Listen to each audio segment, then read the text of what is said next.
Hello friends, स्वागत है आपका आपके अपने यूट्यूब चैनल फ्यूचर गोल्स में। मैं राहुल आपका फिर से स्वागत करता हूं।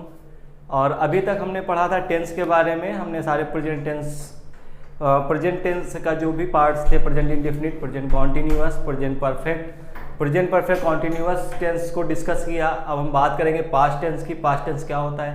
पास्ट यानी हमारा गुजरा हुआ समय, जिसको हिंदी में भूतकाल बोलते हैं। पास्ट टेंस यानी जो हमारा काम पहले हो चुका था, यानी जो बीता हुआ समय का काम था, वो हमारा पास्ट टेंस में आता है। अब पास्ट टेंस के सेंटेंस को कैसे पहचानते हैं? पास्ट टेंस का जो सेंटेंस होता है उसके हिंदी वाक्य के अंत में था, थी, थे आता है या बीते हुए समय का प्रयोग किया जाता है। और इस जब टेंस को ट्रांसलेट करते हैं तो किस प्रकार से ट्रांसलेट करते हैं उसकी बात करते हैं। पहले पास्ट इंडेफिनिट टेंस की बात करेंगे। आप देखेंगे हमने पास्ट इंडेफिनिट टेंस का सबसे पहला पार्ट अफर्मेटिव सेंटेंस लिया है। अफर्मेटिव सेंटेंस यानी सकारात्मक वाक्य।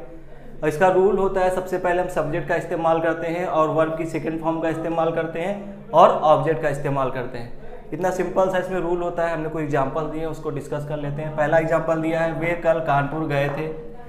पहला सेंटेंस है वे कल कानपुर गए थे। जैसा मैंने बताया था कि वाक्य के अंत में था, थी, थे आता, तो यहाँ पे थे दिया हुआ है। दूसरा सेंटेंस है माता जी ने कल पूजा की थी, यहाँ पे थी लिखा हुआ है।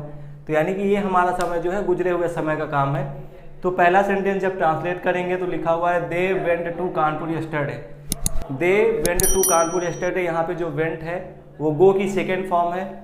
और सेकेंड सेंटेंस है माता जी ने कल पूजा की थी, तो the mother worshipped yesterday. Worship माने पूजा करना और वर्शिप की सेकेंड फॉर्म हमारी वर्शिप्ड होता है। तो आपने यहाँ पे देख सकते हैं, यहाँ पे वेंट और वर्शिप्ड दोनों वर्ब की सेकेंड फॉर्म इस्तेमाल की गई है। तो पास्ट इंडेफिनिट टेंस के जो अफर्मेटिव सेंटेंस होता है उसमें हमेशा वर्ब की सेकेंड फॉर्म का इस्तेमाल करते हैं। अभी हमने डिस्कस किया अफर्मेटिव सेंटेंस का। अब बात करते हैं निगेटिव सेंटेंस की। निगेटिव सेंटेंस क्या होता है? नकारात्मक वाक्य होता है, यानी निषेधात्मक वाक्य जिसका जवाब हम नहीं में देते हैं या वाक्य के बीच में नहीं का इस्तेमाल किया जाता है। अब इस सेंटेंस को जब ट्रांसलेट करते हैं तो इसका रूल होता है, सबसे पहले सब्जेक्ट आता है, फिर डिड आता है, डिड के बाद नॉट का इस्तेमाल करते हैं, फिर वर्ब की फर्स्ट फॉर्म का यूज़ करते हैं और ऑब्जेक्ट का इस्तेमाल करते हैं। अब हम इसके हिंदी सेंटेंस देख सकते हैं। पहला सेंटेंस लिखा है प्रधानाध्यापक ने कल चपरासी को नहीं बुलाया था। दूसरा सेंटेंस यहाँ पे दिया है उन्होंने अपना काम नहीं किया था। तो मैंने जैसा कि बताया, हिंदी वाक्य के अंत में या हिंदी वाक्य के बीच में कहीं ना कहीं पे नहीं का इस्तेमाल जरूर किया जाता है। तो पहले सेंटेंस में नहीं का इस्तेमाल किया गया और दूसरे में भी नहीं का किया गया है। तो इन सेंटेंस को जब ट्रांसलेट करते हैं तो सबसे पहले सेंटेंस हमने ट्रांसलेट किया है the principal did not call the peon yesterday. तो यहाँ पे हमने डिड के साथ नॉट का इस्तेमाल किया हुआ है। और सेकंड सेंटेंस देखेंगे तो उसमें लिखा है उन्होंने अपना काम नहीं किया था, तो they did not do their work. तो यहाँ पे भी हमने डिड नॉट का इस्तेमाल किया है। और ये हमें ध्यान रखना होता है कि इसमें वर्ब की जब भी हम पास्ट इंडेफिनिट टेंस का निगेटिव सेंटेंस बना रहे होते हैं तो वर्ब की फर्स्ट फॉर्म का यूज़ करते हैं, उसमें सेकंड फॉर्म का इस्तेमाल नहीं करते। सिर्फ अफर्मेटिव सेंटेंस ही ऐसा होता है जिसमें पास्ट इंडेफिनिट टेंस में हम पास्ट इंडेफिनिट टेंस में वर्ब की सेकंड फॉर्म का यूज़ करते हैं। आइए अब हम बात करते हैं थर्ड टाइप ऑफ सेंटेंस यानी इंट्रागेटिव सेंटेंस की। इंट्रागेटिव सेंटेंस यानी प्रश्नवाचक वाक्य। जैसा कि पीछे क्लासेस में भी आपने पढ़ा है कि प्रश्नवाचक वाक्य दो तरह से होते हैं। पहला होता है सिंगल इंट्रागेटिव सेंटेंस और दूसरा होता है double interrogative sentence. Single interrogative sentence क्या होता है कि वे वाक्य जिसकी शुरुआत हम प्रश्नवाचक शब्द के साथ करते हैं या जिनका जवाब हम एक वर्ड में भी हाँ या ना में दे सकते हैं, वो होते हैं सिंगल इंट्रागेटिव सेंटेंस। और डबल इंट्रागेटिव सेंटेंस वो होते हैं जहां वाक्य के बीच में प्रश्नवाचक शब्द का प्रयोग किया गया होता है। तो हम देखेंगे यहाँ पे एग्जांपल। जो सबसे पहले बात करेंगे सिंगल इंट्रागेटिव सेंटेंस की। सिंगल इंट्रागेटिव सेंटेंस क्या होता है वो मैंने आपको बताया अभी कि वो वाक्य जिनका शुरुआत में ही प्रश्नवाचक शब्द के लगा हो, यानी जिनकी शुरुआत प्रश्नवाचक शब्द के साथ होती है, वो सिंगल इंट्रागेटिव सेंटेंस होते हैं।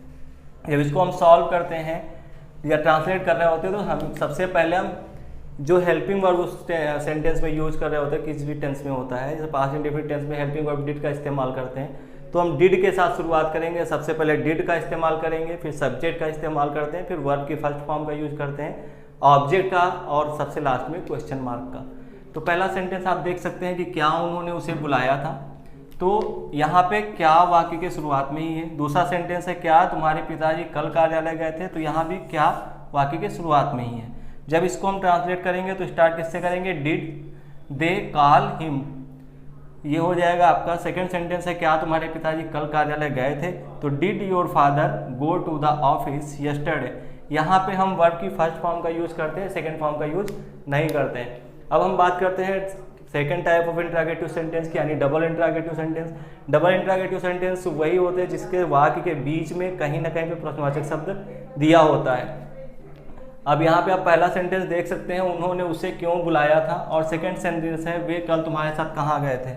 हम यहाँ पे देख सकते हैं पहले सेंटेंस में क्यों वाक्य के बीच में है और कहाँ भी वाक्य के बीच में दिया हुआ है। और इस प्रकार के जो सेंटेंसेस होते हैं जब इनका हम अनुवाद कर रहे होते हैं या ट्रांसलेट कर रहे होते हैं तो हमेशा प्रश्नवाचक शब्द यानी क्वेश्चन वर्ड के साथ इसकी शुरुआत करते हैं। यहाँ पे रूल में भी दिया हुआ है, सबसे पहले क्वेश्चन वर्ड आ जाएगा, फिर डिड का इस्तेमाल करेंगे, सब्जेक्ट का इस्तेमाल करेंगे, वर्ब की फर्स्ट फॉर्म का इस्तेमाल करेंगे, ऑब्जेक्ट, और लास्ट में प्रश्नवाचक चिन्ह का इस्तेमाल कर देंगे। तो हम देख सकते हैं यहाँ पे जो पहला सेंटेंस दिया है, उन्होंने उसे क्यों बुलाया था, तो क्यों के लिए सबसे पहले वाई का इस्तेमाल करेंगे, वाई, फिर helping verb did, they call him. तो यहाँ पे हमने वाई से शुरुआत की, ये प्रश्नवाचक हमारा शब्द हो गया। सेकेंड सेंटेंस है वे कल तुम्हारे साथ कहाँ गए थे, तो where did they go with you yesterday. तो यहाँ पे कहाँ के लिए हमने वेयर का इस्तेमाल किया है। तो ये हमारे जो डबल इंट्रागेटिव सेंटेंस होता है ये प्रश्नवाचक शब्द के साथ ही शुरुआत होता है, और आप इसको हमने आपको एग्जाम्पल में दिखाया भी। तो ये आई होप आपको, और ये चीज़ हमेशा याद रखनी होती है हमें कि पास्ट इंडेफिनिट टेंस में सिर्फ अफर्मेटिव सेंटेंस में वर्ब की सेकंड फॉर्म का यूज़ करते हैं, निगेटिव और इंट्रागेटिव सेंटेंस में वर्ब की सेकंड फॉर्म का इस्तेमाल नहीं करते हैं, हमेशा वर्ब की फर्स्ट फॉर्म का इस्तेमाल करते हैं। तो आज के लिए इतना ही, आई थिंक ये सारा आपको क्लियर हो गया होगा। तो आपसे रिक्वेस्ट है आप प्लीज़ चैनल को लाइक करिए, सब्सक्राइब करिए, वीडियो पसंद आए तो शेयर करिए और कमेंट जरूर करिए। Thank you.